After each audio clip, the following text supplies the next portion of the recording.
I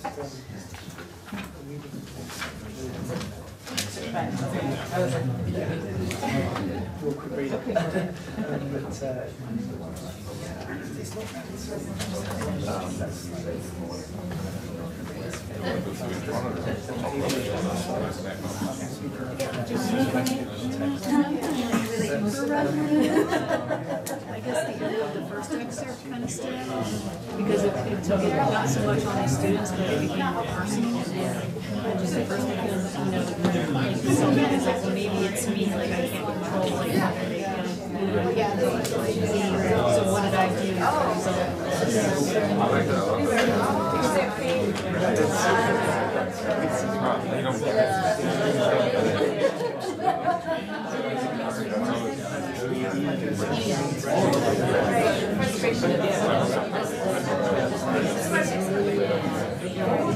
Which is why also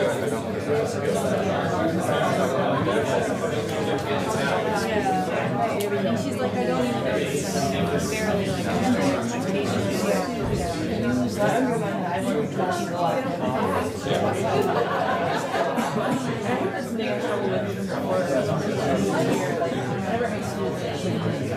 And I was always just like, and I guess I have to understand that when I was school, like my classmates just really good. I was always very like studious and self-centered. And I just feel like I probably picked myself out of the year. So like when I see students who like those parents, like, and like I used to teach adults in the States too. Yeah.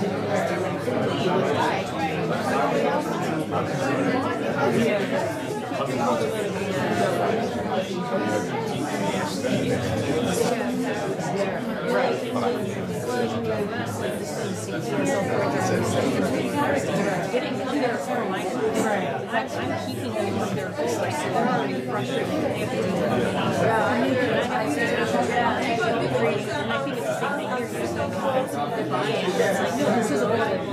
It will help you. I've got a community college, which is so different than people going there to be plumbers or mechanics. And they've already lived it.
Thank you, everybody. Can I bring you back? I always hate to stop people talking when they're so active. We'll run out of time.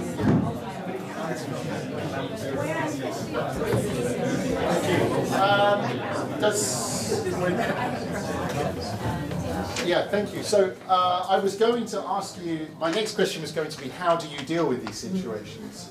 But actually, as I listened, everybody was already, I think, talking about it anyway, so that's fine. Does anybody want to share any comments, anything they spoke about? Just something that resonated with them, something that, an issue they've had, or anything like that? I know I'm asking a big ask. Thank you, Bill.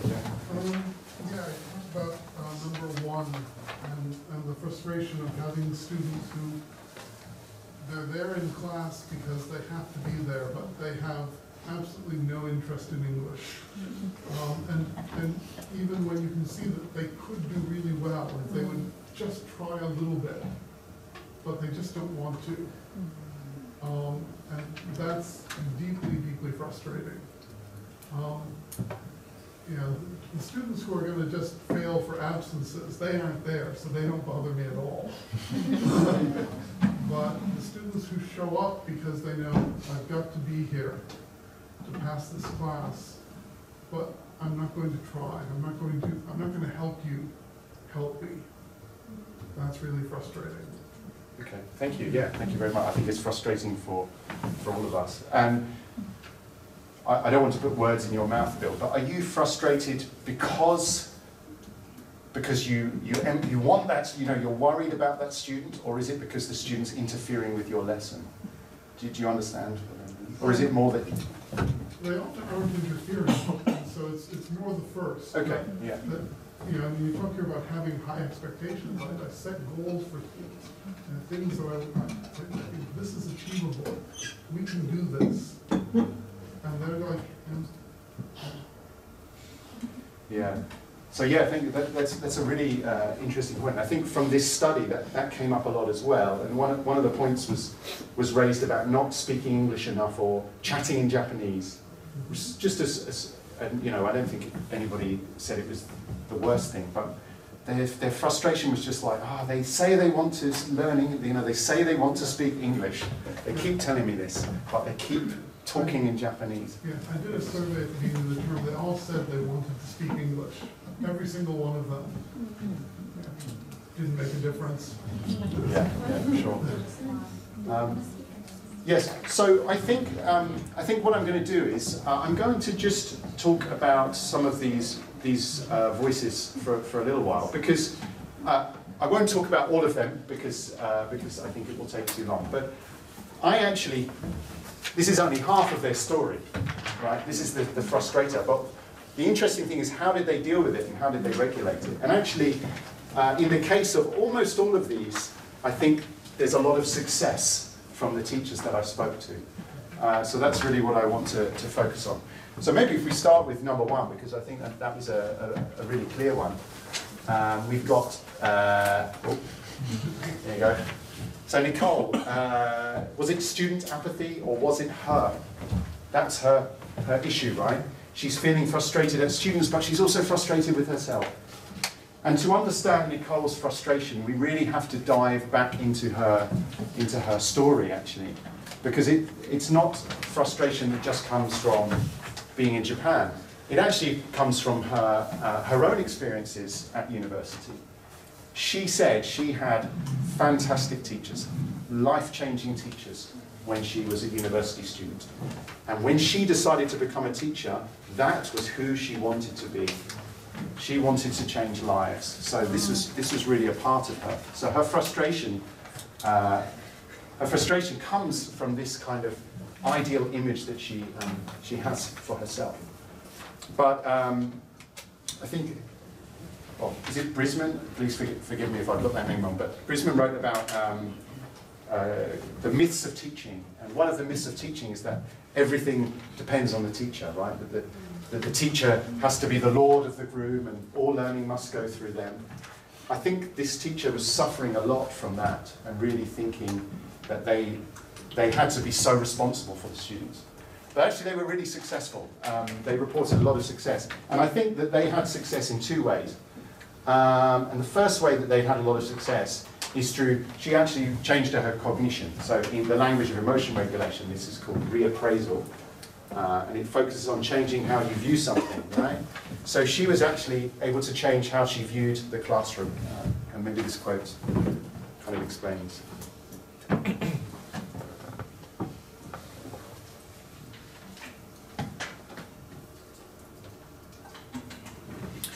So she actually had fantastic mentors who had made her realize that, you know, the students have to work too. You can't take all the responsibility. You can't shoulder it all because you're going to burn out.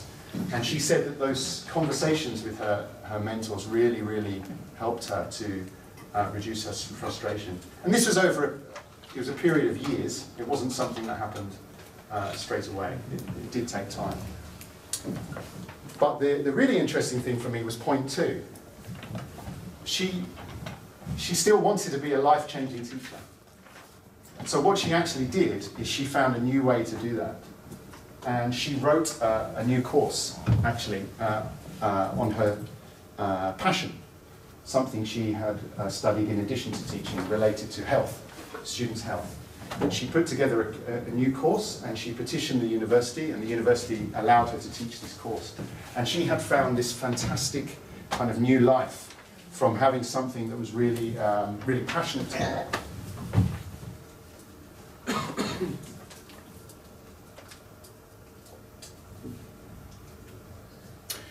Yeah. It doesn't quite come through with that quote actually, but even speaking to her, she was just so pleased, so passionate about this course that she was able to teach. And I got the sense that it was sort of filling in the gaps from the other courses where maybe she was still feeling frustration. But actually finding an outlet for her positivity seemed to really help. And again, if we're thinking about emotion regulation, we might think of this as job crafting, which is something Joe Fallett and Tim Murphy have written about really recently, which it's a really interesting idea of how we might find joy in our teaching, but working within the remits of what we are expected to be doing. Okay, I'll talk about maybe one more.